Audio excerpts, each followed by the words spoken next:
Say there's not to talk about crowd size. I think when you talk about the executive order that's been advertised to roll back TPP, I think this is a clearer signal of a repudiation of, as Christine said a moment ago, work that's been done for years in both parties, right? I'm old enough to remember a time when both President Obama and Speaker Ryan were for TPP, and now both parties have sort of signaled that they're moving in this direction against it. I think it clears the way for China to have a bigger hand in the Pacific Rim economy, one that we were trying to grab, and now President-elect Trump is gambling on the idea that he's going to bring back jobs, manufacturing jobs, to the United States based on our withdrawal from this agreement.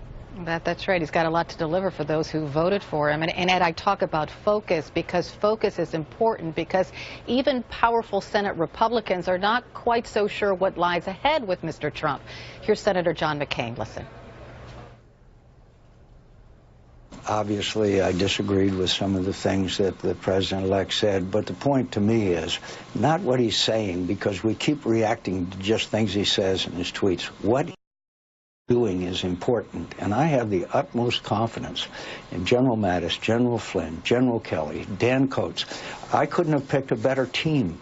And so I'm confident that he will listen to them and be guided by them. As far as this back and forth on his tweet, that's an endless rabbit hole. You say you have utmost confidence in his team. Do you have utmost confidence in President Trump?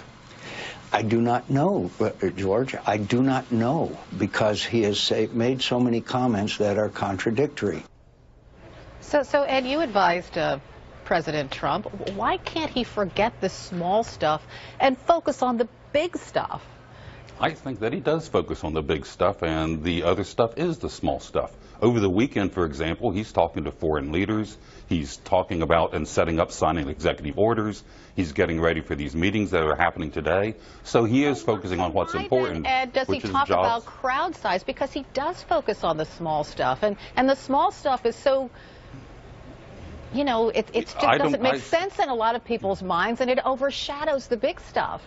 Carol, I think what counts are results, and his results are going to be proven in what he does as president. He comes out, he's going to defend himself, he's always going to defend himself, and his people are going to defend him, as they should.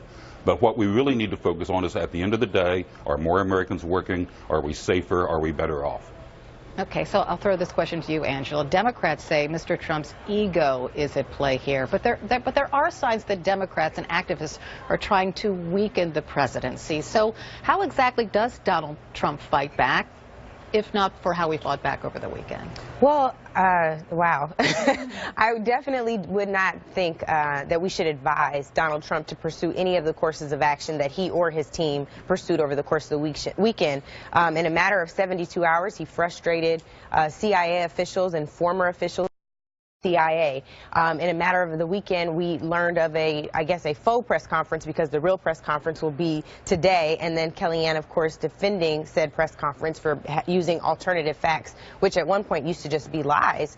I don't know that the Democrats have an obligation at this point to engage with someone who is still very much trying to find their way, even their way to the truth. I think right now it is the obligation of Democrats and all wise folks who are kind of more on the resistance side to ensure that our voices are heard, that he pursues an agenda that is beneficial to American workers, whether they voted for him or not. And part of that means not signing or getting rid of something like the TPP. Part of that means not getting rid of or not rejecting the president's pursuit of an FHA cut so that people can buy homes, right? He's basically taken $500 out of the pockets of American people. Let's just focus on TPP, because that's what's going to happen today. Sure. So TPP FHA was first. Right. Yeah, so President Obama was all for TPP. Hillary Clinton was for TPP until she was against it, right? The gold standard in trade deals, she once said. Until it wasn't, right? So clearly the American people had a problem with this trade deal. Look, what the administration is going to do now is pursue bilateral trade deals with all of these countries, right? So instead of doing one big trade deal with with all of them together. What the new philosophy is that these should be bilateral deals so that Donald Trump and his team, Wilbur Ross, Peter Navarro, the new U.S. Trade Representative, can get the best deal because they're better deal makers singularly here. And that's really a rejection, Carol, of, 20 or 30 years of what business and government has done here. So they're really remaking how we're going to do it. And they say they can get the better deal for American workers. So their argument is they're not leaving China to gobble up all of Asia, that they're going to do a better job singularly with these countries. And that's just not something that the prior couple of administrations have thought was possible. Okay, so he's going to sign this executive order, which will make a lot of his supporters very happy, right? And there are signs, David, that Mr. Trump, he's trying to be less divisive, let's put it that way. He's trying to deal with these people who, the big protests on the mall over the weekend. He's trying to deal with them. And I'll give you an example of how he's struggling. So Trump first tweeted this: watched protests yesterday, but was under the impression that we just had an election. Why didn't these people vote? Celebs hurt cause badly. Just an hour later, Trump tweeted this: peaceful protests are a hallmark of our democracy. Even if I don't always agree, I recognize the rights of people to express their views. So David, is it more that Mr. Trump is trying to find the right way to reach out to those who perhaps don't support him? So I think both of those tweets had the benefit of being true, Carol. Right, on the one hand, you had President Trump pointing out that he had the biggest crowds and the biggest turnout on Election Day in the key swing states when it mattered most. I think he also was right to point out that this was an exercise in free speech, and as an exercise in free speech and dissent, I think it was a success on the part of the march organizers. Those two tweets kind of encapsulated that. At the same time, one gets the sense when you couple it with what happened at the CIA on Saturday, and when you couple it with some of the other comments that President-elect made during some of the other inaugural events, that all of this centers around his fixation on crowd size and how big he was able to, quote unquote, draw. I think that was the word he used when he was at CIA headquarters. And it's a little bit jarring because it does give the sense, whether or not he intends it, that as president now, not president-elect, he still is thinking of himself as like someone who's, a headliner at Madison Square Garden instead of someone who's laser focused on the business of government and governing.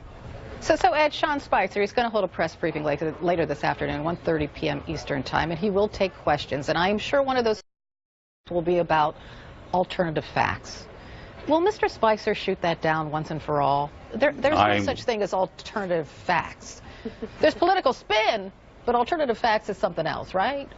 I have every faith that Sean Spicer will handle himself and handle that press conference wonderfully today, and he'll direct the focus back to where we want it, which is what's happening today. What evidence do you have of that? Because the first one was not so good. Well, I have evidence of Sean's experience and his experience through the whole campaign when he was with the RNC and then when he was working on helping elect Mr. Trump. He did a very good job. Obviously, he helped Mr. Trump in winning the election. So I have every faith that Sean's going to move forward as a professional, as a press secretary, that the press will come to trust even more than they already do. So, Ed, will we ever hear the term alternative facts again? I don't know whether we'll hear it from us. You guys seem to be focused on it a little bit, but we want to be focused on Kellyanne Conway said it. It's like, it's great. Well, I don't know. But it's been every segment so far this morning's had a part of it, rather than us trying to move forward and get jobs for Americans and peace and security. But Ed, do you understand why we're focused on that?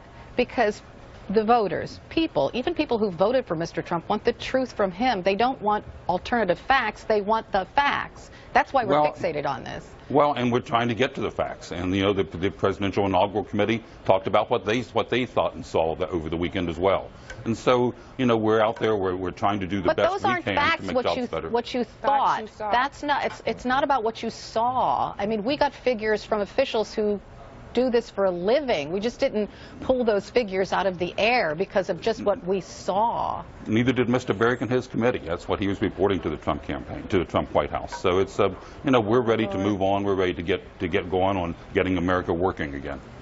Okay, so Angela, why is it? I mean, are we harping too much on that phrase that Kellyanne Conway? No, I think it could be a sub-theme of the campaign, right? It's alternative facts was in many ways how they ran it. It was like we were living in an alternative universe, and I hate to continue to use this word, but there was also this tie into the alt-right, which we also know is just plain white supremacy. So there's a consistent theme of alternative everything, and I don't think we're wrong for questioning them on representations of the truth. I didn't even know, Christine, until this weekend that there's something called a crowd scientist. There were crowd scientists that actually looked at the size of this crowd. So until they put forth their own crowd scientists, I think we have every right to go say, above and hey, beyond. it's just numbers. It's just numbers. They say in basketball, ball don't lie, the numbers don't lie. The crowd